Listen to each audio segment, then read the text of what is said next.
ശ്യാമൻ, ആരാണ് ഈ പ്രജ്വൽ രേവണ്ണ?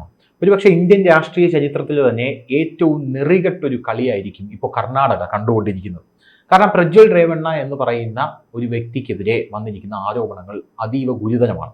നമ്മൾ പരിശോധിക്കേണ്ടത് ആ ആരോപണങ്ങൾ അവിടെ നിൽക്കട്ടെ, പക്ഷെ ആരോപണം വന്ന വഴിയാണ്, ആ ആരോപണം കൊണ്ടുവന്ന ആൾക്കാരെക്കുറിച്ചാണ്, ആ ആരോപണം കൊണ്ടുവന്നതിലൂടെ അവിടെ തകർക്കപ്പെട്ട 300-ലേറെ കുടുംബങ്ങളെക്കുറിച്ചാണ് ഒന്നാമത്തെ കാര്യം. രണ്ടാമത്തെ കാര്യം എന്ന് പറഞ്ഞാൽ, എന്താണ് ഈ പ്രജ്വൽ രേവണ്ണ കേസ് എന്ന് പറയുന്നത്? യഥാർത്ഥത്തിൽ എന്താണ് ഈ കേസിന്റെ ഒരു ഗ്രാവിറ്റി എന്ന് പറയുന്നത്? ആദ്യമേ നമുക്ക് പ്രജ്വൽ രേവണ്ണ ആരാണെന്ന് അറിയാം. HD ദേവഗൌഡ, ഇന്ത്യയുടെ പ്രധാനമന്ത്രി പദത്തിൽ വരെ എത്തിയ വ്യക്തി. അദ്ദേഹത്തിന്റെ മകൻ HD രേവണ്ണ കർണാടകയിലെ മന്ത്രിസഭയിലൊക്കെ ഇരുന്ന, അവിടുത്തെ MLA ഒക്കെ ആയിരിക്കുന്ന HD രേവണ്ണ, അവിടുത്തെ ഒരു കിങ് മേക്കറാണ് അദ്ദേഹം. അദ്ദേഹത്തിന്റെ മകനാണ് ഈ പ്രജ്വൽ രേവണ്ണ. അദ്ദേഹം ഒരു മെക്കാനിക്കൽ എഞ്ചിനീയറാണ്. ഓസ്ട്രേലിയയിൽ നിന്ന് ബിരുദാനന്തര ബിരുദത്തിന് വേണ്ടി ശ്രമം നടത്തിയെങ്കിലും രാഷ്ട്രീയമാണ് തനിക്ക് താല്പര്യം എന്ന് പറഞ്ഞ് 2014 അതൊക്കെ ഉപേക്ഷിച്ച് രാഷ്ട്രീയത്തിലേക്ക് ഇറങ്ങിയ ആളാണ്. പക്ഷേ അദ്ദേഹത്തിന് സീറ്റുകൾ നിഷേധിക്കപ്പെട്ടു. HD ദേവഗൌഡയുടെ കൊച്ചുമകനായിട്ട് പോലും പ്രജ്വലിന് സീറ്റുകൾ കിട്ടിയില്ല. 2019 ഇലക്ഷനിലാണ് അദ്ദേഹം മത്സര രംഗത്തേക്ക് വരുന്നത്. അതും അദ്ദേഹത്തിന്റെ അമ്മ ഇറങ്ങി തിരിച്ചു. അതാണ് ചോദിക്കാൻ വരുന്നത്. അദ്ദേഹത്തിന്റെ അമ്മ സ്വാധീനം ചെലുത്തിയാണ് അദ്ദേഹത്തിന് സീറ്റുകൾ വാങ്ങിച്ചു കൊടുക്കുന്നത്. അദ്ദേഹത്തിന്റെ അമ്മയുടെ പേര് ഭവാനി.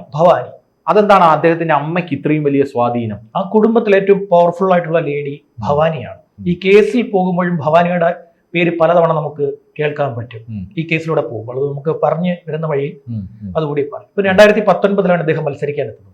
അത് HD ദേവഗൌഡ സ്ഥിരമായി മത്സരിച്ചിരുന്ന ഹസാൻ മണ്ഡലം. അവിടെ ഏതാണ്ട് 1,00,000-ലധികം വോട്ടുകൾക്ക് ഇദ്ദേഹം വിജയിക്കുന്നു. ഇന്ത്യൻ പാർലമെന്റിലെ വളരെ പ്രായം കുറഞ്ഞ MP-മാരിൽ ഒരാളാണ് പ്രജ്വൽ രേവണ്ണ. ഇദ്ദേഹത്തിന്റെ കഥകൾ പുറത്തു വരുന്നത് 2023 ഏതാണ്ട് നവംബർ മാസം അവസാനത്തോടു കൂടിയാണ്.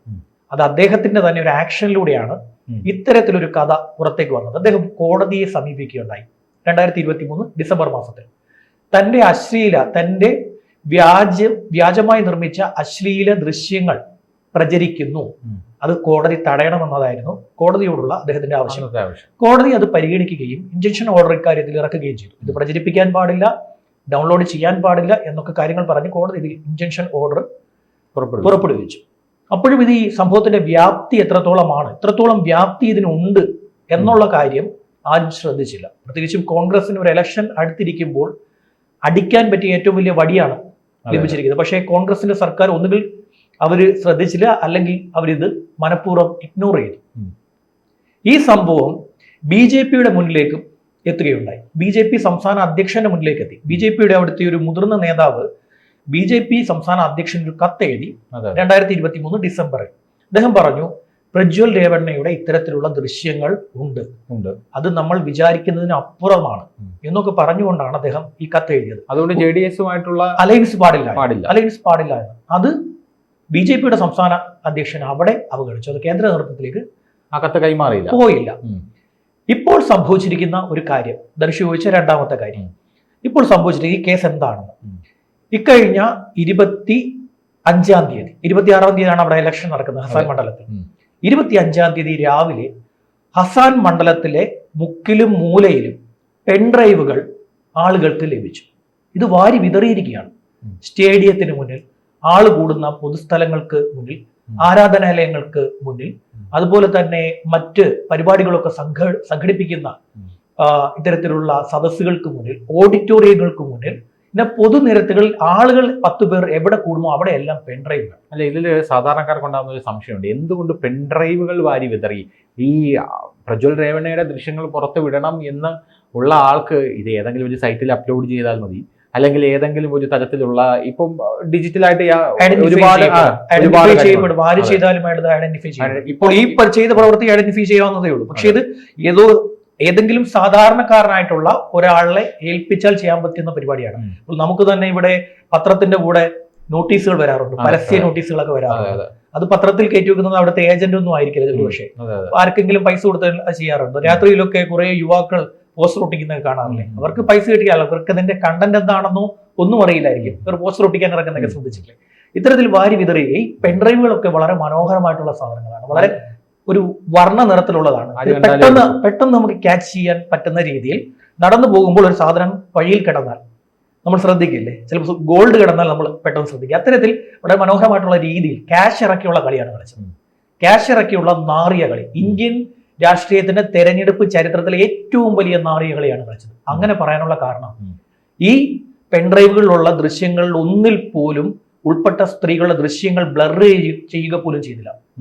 ലക്ഷ്യം വെച്ചത് BJP അടിക്കാനാണ്. പ്രജ്വൽ രേവണ ഒരു എതിരാളി അല്ല അവർക്ക്. അടി BJPക്ക് കൊള്ളണം. BJPയുടെ നാരീശക്തി എന്ന പ്രധാനമന്ത്രി മോദിയുടെ മുദ്രാവാക്യത്തെ ആട്ടപ്പടലം പൊളിക്കണം. അതിനുള്ള അടിയാണ് ഉദ്ദേശിച്ചത്. അതിനുവേണ്ടിയാണ് ഇത്രയും ദിവസം ഇത് കാത്തിരുന്നത്. തെരഞ്ഞെടുപ്പിന് കുറച്ച് ദിവസം മുന്നേ ഇത് പ്രയോഗിക്കാം. കഴിഞ്ഞ മാസം 19 മുൻപേ ഇത് പ്രയോഗിക്കാറുണ്ട്. പക്ഷെ അപ്പോഴൊന്നും പ്രയോഗിക്കാതിരുന്ന കാര്യം അതിനൊക്കെ മോദി എത്തണമായിരുന്നു. പ്രജ്വലും മോദിയും കൂടി ഒരു വേദി പങ്കിടുന്ന സാഹചര്യം വരെ ഇതിനു വേണ്ടി കാത്തിരുന്നു. വളരെ ബൗദ്ധിക തലത്തിൽ നോക്കുമ്പോൾ വളരെ ബുദ്ധിപരമായിട്ടുള്ള ക്രൈമാണ് ഇത് ചെയ്തിരിക്കുന്നത്. വളരെ സ്ട്രാറ്റജിക് ആയിട്ട് ഇത് ഓപ്പറേറ്റ് ചെയ്തു. പ്രജ്വൽ ചെയ്ത അതേ വേവ് ലെങ്തിനുള്ള കുറ്റകൃത്യം ഈ പ്രചരിപ്പിച്ചവരും ചെയ്തിരിക്കുകയാണ്. 300-ലധികം സ്ത്രീകളുടെ ദൃശ്യങ്ങളാണ് ഇതിലുണ്ടായിരുന്നത്. പല ഏജ് 18 മുതൽ 65 വയസ്സ് വരെയുള്ള സ്ത്രീകളുടെ ദൃശ്യങ്ങൾ ഇതിലുണ്ട്. ഇത് പറയുന്നത് നമ്മളല്ല, SIT ആണ്. സ്പെഷ്യൽ ഇൻവെസ്റ്റിഗേഷൻ ടീമിനെ അവിടെ ഫോം ചെയ്തിട്ടുണ്ട്. ആ ഉദ്യോഗസ്ഥരുടെ നിന്നുള്ള വിവരങ്ങളാണ് പുറത്തു വന്നുകൊണ്ടിരിക്കുന്നത്. ദേശീയ മാധ്യമങ്ങളൊക്കെ ഇത് കൃത്യമായി പറയുന്നുണ്ട്. അത്തരത്തിൽ 18 മുതൽ 65 വയസ്സ് വരെ ഒരു ലൈംഗിക പീഡന കേസിലും ഇല്ലാത്ത തരത്തിൽ അപൂർവങ്ങളിൽ അപൂർവമായ ഒരു കാഴ്ച ഇപ്പോൾ കർണാടകയിൽ കാണാൻ സാധിക്കും. ആ SIT ഒരു ടോൾ ഫ്രീ നമ്പർ കൊടുത്തിരിക്കുന്നു. നിങ്ങളെ പ്രജ്വൽ പീഡിപ്പിച്ചിട്ടുണ്ടെങ്കിൽ, നിങ്ങളുടെ ദൃശ്യം ഇതിലുണ്ടെങ്കിൽ നിങ്ങൾ ഞങ്ങളെ കോണ്ടാക്ട് ചെയ്യണമെന്ന് പറഞ്ഞിട്ട് ഒരു നമ്പറൊക്കെ അവർ കൊടുത്തിരിക്കുകയാണ് ഇക്കാര്യത്തിൽ. അത്തരത്തിൽ വളരെ ഡീപ്പായിട്ടുള്ള ഒരു ക്രൈം ഇക്കാര്യത്തിൽ നടന്നിട്ടുണ്ട്. ധനുഷ് ഒന്ന് ആലോചിച്ച് നോക്കൂ. 300-ലധികം സ്ത്രീകൾ, പോലീസ് ഉദ്യോഗസ്ഥർ, അധ്യാപികമാർ, അതുപോലെ തന്നെ സർക്കാർ തലത്തിൽ ജോലി ചെയ്യുന്ന സ്ത്രീകൾ, തുണിക്കട ടെക്സ്റ്റൈൽസ് രംഗത്ത് ജോലി ചെയ്യുന്നവർ, സ്വന്തം വീട്ടിൽ ജോലി ചെയ്യുന്ന സ്ത്രീയുടെ ജീവനക്കാരിയുടെ മകൾ, ഇങ്ങനെ സമൂഹത്തിന്റെ നാനാതുറയിലും ഇത്തരത്തിൽ ഒരു ഏർപ്പാട്. നമ്മളെ പച്ചയ്ക്ക് പറയുകയാണെങ്കിൽ സ്വന്തം അമ്മ ഒഴിച്ച് ബാക്കി എല്ലാവരെയും ഇയാളെ പീഡിപ്പിച്ചിട്ടുണ്ട് എന്നുള്ളതാണ്. ഇത് കൗണ്ട് ചെയ്യുന്നുണ്ടായിരുന്നു എന്നുള്ളതാണ് SIT പറയുന്നത്. സെക്സ് മേനിയാക്കാണ്.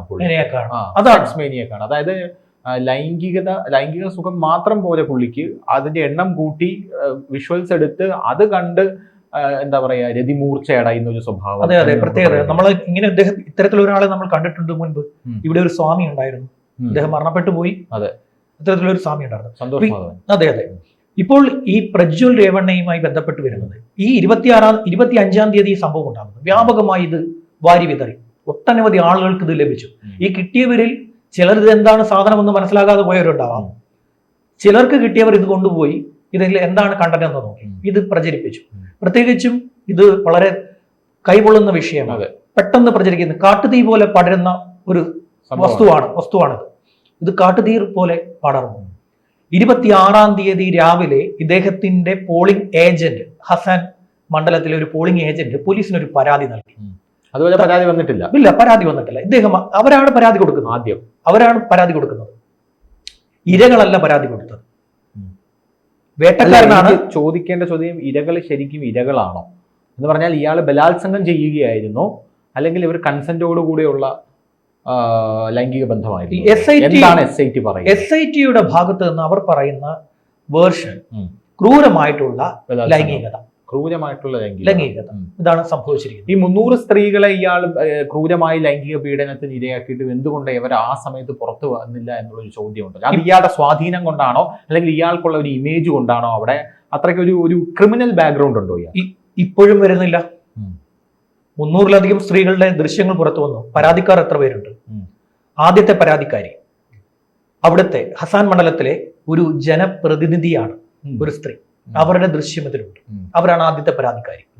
ആ പരാതി വരുന്നത് 28-ആം തീയതി ഇദ്ദേഹം ഇവിടെ നിന്ന് പോയ ശേഷം. രണ്ടാമത്തെ പരാതിക്കാരി വീട്ടു ജോലിക്കാരിയായ സ്ത്രീ, അവരുടെ മകളുടെ ദൃശ്യം ഇതിലുണ്ടായിരുന്നു. ഈ സ്ത്രീയെ തട്ടിക്കൊണ്ടുപോയതിനാണ് HD രേവണ്ണയെ ആദ്യം അറസ്റ്റ് ചെയ്യുന്നത്. അതിനുശേഷം ഈ സ്ത്രീയുടെ സ്റ്റേറ്റ്മെന്റ് എടുത്ത് HD രേവണ്ണയ്ക്കെതിരെ ലൈംഗിക കുറ്റകൃത്യം കൂടി ചുമത്തിയുണ്ട്. ഈ സ്ത്രീയെ രേവണ്ണ പീഡിപ്പിച്ചു. അല്ല, നമ്മൾ വേറൊരു കാര്യമുണ്ട്. ആ സ്ത്രീയെ തട്ടിക്കൊണ്ടുപോയി, അതായത് വേലക്കാരിയുടെ മകളെ തട്ടിക്കൊണ്ടുപോയതിൽ വേലക്കാരിയെ തട്ടിക്കൊണ്ടുപോയതിൽ യഥാർത്ഥത്തില് രേവണ്ണയല്ല പ്രതി എന്നുള്ള രീതിയിലുള്ള പല റിപ്പോർട്ടുകളും വരുന്നുണ്ട്. കാരണം അതിന്റെ പിന്നിലുള്ള യഥാർത്ഥത്തിലുള്ള കറുത്ത കരങ്ങൾ അമ്മയായിട്ടുള്ള ഭവാനിയുടേതായിരുന്നു എന്നുള്ളത് പറയുന്നത്. അതാണ് ഞാൻ പറഞ്ഞത്, ഭവാനിയുടെ പേര് ഇനിയും വരുമെന്ന് ഈ കഥയിൽ.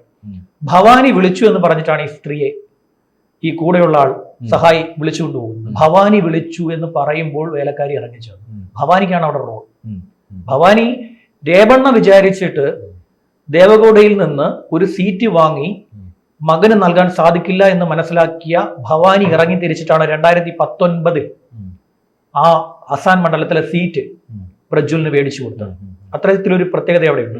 ധനുഷിന് അറിയാലോ, കർണാടക പൊളിറ്റിക്സ് എന്ന് പറയുന്നത് നമ്മുടെ ഇന്ത്യയിലെ ഒരു സ്റ്റേറ്റിലും ഇല്ലാത്ത തരത്തിലുള്ള അഴുക്ക് ചാല് നിറഞ്ഞ പണം ഒഴുകുന്ന ഒരു പൊളിറ്റിക്സ് ആണ് അവിടെ നടക്കുന്നത്. അതിലും വൃത്തികെട്ട ഒരു കളിയാണ് ഇപ്പോൾ കളിച്ചിരിക്കുന്നത്.